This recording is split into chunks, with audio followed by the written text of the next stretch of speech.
Have you ever wondered how durable the Insta360 One R is? Or have you ever thought, they say it's waterproof, but do you really trust them? Well, in this video, we're going to find out exactly how waterproof it is and exactly how durable it is. And what's the best way to find out? Put it through a Typhoon test. This is the Insta360 One R durability test in a typhoon in Japan.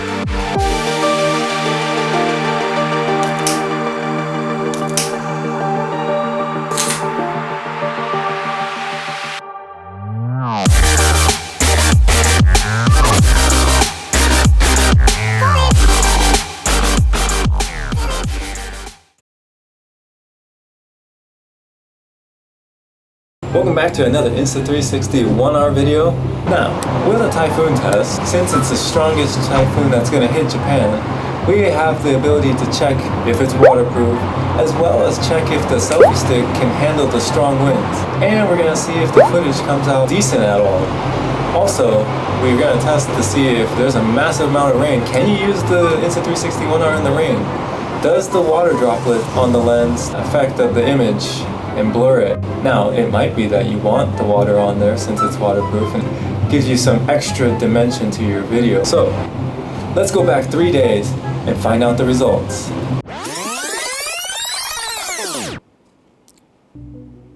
So my friends and I had plans to go windsurfing, but that got canceled because actually we arrived late.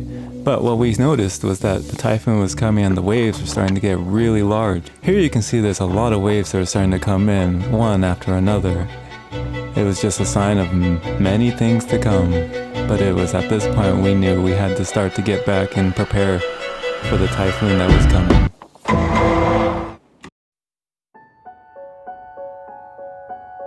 Crazy stuff happening in this world.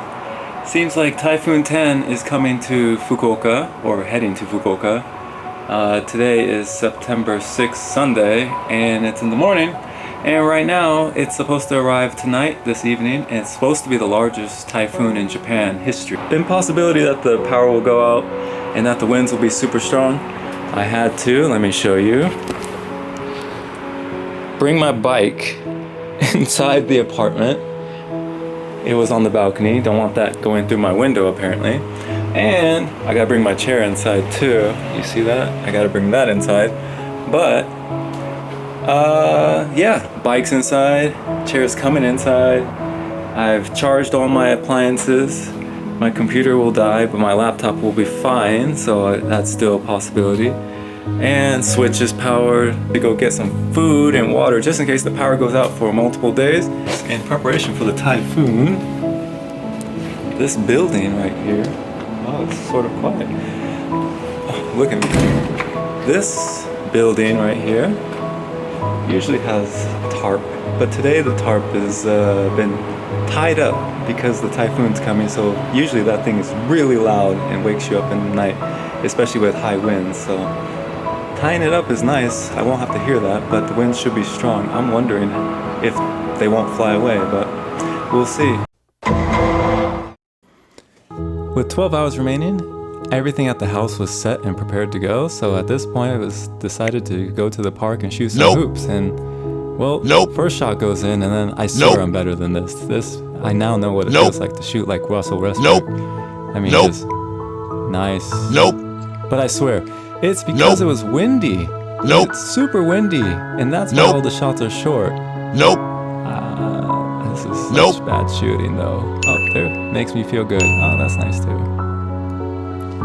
Had to include some shots of not myself because, quite frankly, I can't make shots. But now back down to the beach, which is next to the court, and as you can see, there's still a lot of waves that are coming in, and the typhoon is just getting stronger and stronger, and the water is getting.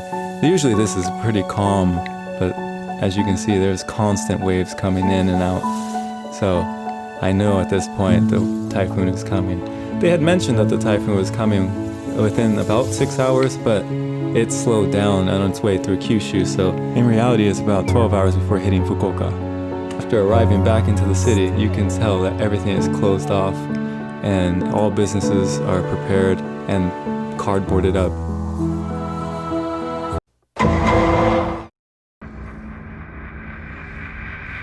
The true question remains, can the Insta360 One R survive in a typhoon? Let's find out. It's time. It's time to go see what the typhoon has done and what it's going to be doing in the morning. So right now it's the morning on Monday and the typhoon has arrived and the winds are pretty strong.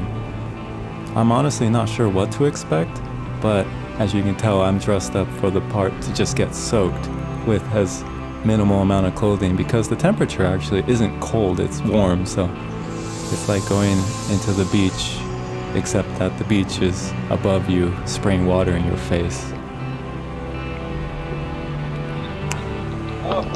First steps out and it's not that bad. I mean, everything is dead. There's nothing outside, obviously. Usually this is around 7 a.m. and there's a lot of activity usually. People going to work, people going to school. But at this point, there's no one out here. And you can see all the places that are boarded up.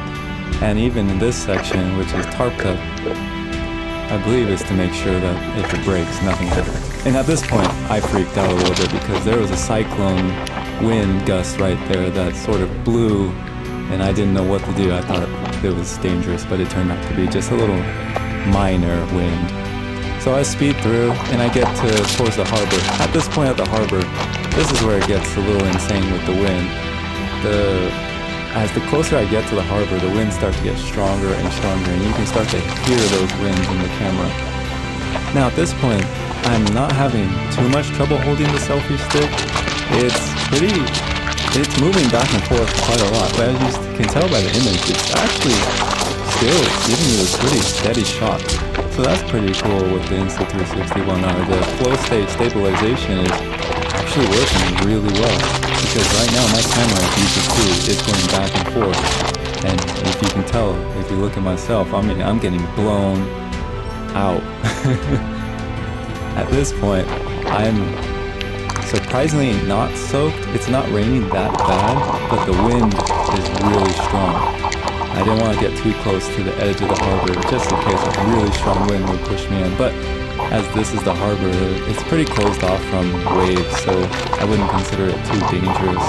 If I went a little further out, then that's where the ocean is, and I think that's where it becomes dangerous. So I decided to go left and away from the harbor and go towards Fukuoka.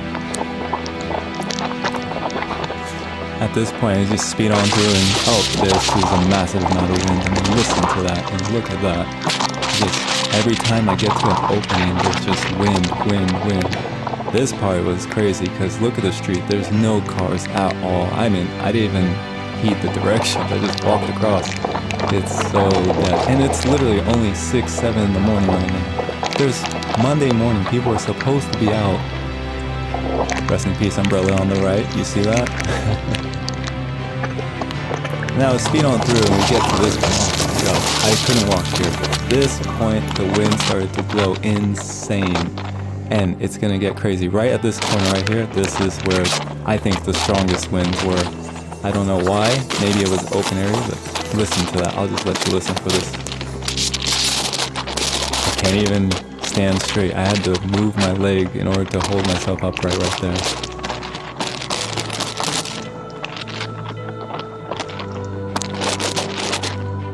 Now at this point, the camera was doing fine. Oddly enough though, when you look at the viewfinder and look at the image, initially I had it focused on not necessarily the ground, but sort of at eye level, so I could see half the ground, half the sky. But when I was looking at it at this point in time, something happened. Maybe the wind was pushing really hard and maybe messed up something internally, but I was only looking at the sky at that point. And I know it's a 360 camera, so it doesn't really matter what you see in the viewfinder. But when the viewfinder is showing you the sky and it's pointed directly in front of you, something's wrong, I believe. But as you can tell with the footage, it didn't mess up the footage. It still gives you some really nice footage, and you still have the ability to look around in all directions. So I wouldn't consider it an issue, but in terms of when you're filming and you want to sort of see what you're looking at, it does make it a little odd and strange. But no issue there, just a lot of wind. Maybe the wind messed up with the internals of the camera. I'm actually not entirely sure on that one. But with the end result here, it actually still works, so no issues there. And as I continue to walk, this is a little freaky because that is supposed to be facing me when I cross the street, and I guess it turned. So at this point, speed on through. What I noticed is when I walk through, this is Fukuoka Castle, or at least what remains. This area is so not windy actually. I guess the area that was really windy is the place where there's a lot of buildings and maybe the wind has a way to funnel itself through. But in the open area like this, that's get contradicted. But it's not that bad in an area of openness and trees. But as you can tell from these cherry blossom trees, they're starting to blow into my camera, and I think I hit my camera right there actually. As we continue on through though, now it might not look like much, but it is raining during this whole time. It's not raining hard, I would say. It is raining though, so the camera is getting constantly wet, and you can see the droplets on the screen, but you don't necessarily see constant rain occurring, so that's nice. And if you are okay to have images with these little dots at times on your screen, then I recommend taking it out in the rain. I mean, obviously it's waterproof to the extent that you can go underwater. This is another good thing right here with the wind. It'll just blow those drops right off. So it clears it up for a few seconds. But it is constantly raining right now. But the camera is surviving. So durability test, it's passed. And in terms of the wind test for the selfie stick, it passed. But you might have some instances like that right there where it automatically just dropped down on its own because of the wind.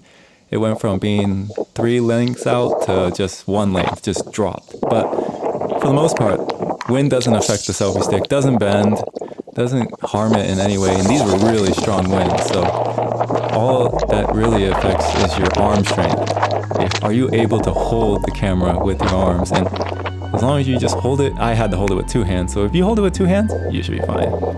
I noticed at this point that something fell here. It looks like a cinder block with a tree and a parking sign fell. That was pretty crazy to look at. The footage that I received in this, I don't consider it bad footage actually. I mean, I think it gives it nice cinematic feel to having water droplets on the screen, so I'm not mad at that at all. So in my recommendation, I'd say, oh, look at the taping job of 7-Eleven, wonderful. But yes, I recommend the Insta360 One R, and I think it passes this test. And all I want to say is durability test was passed. Thank you for watching, and subscribe for more Insta360 One R videos. Peace.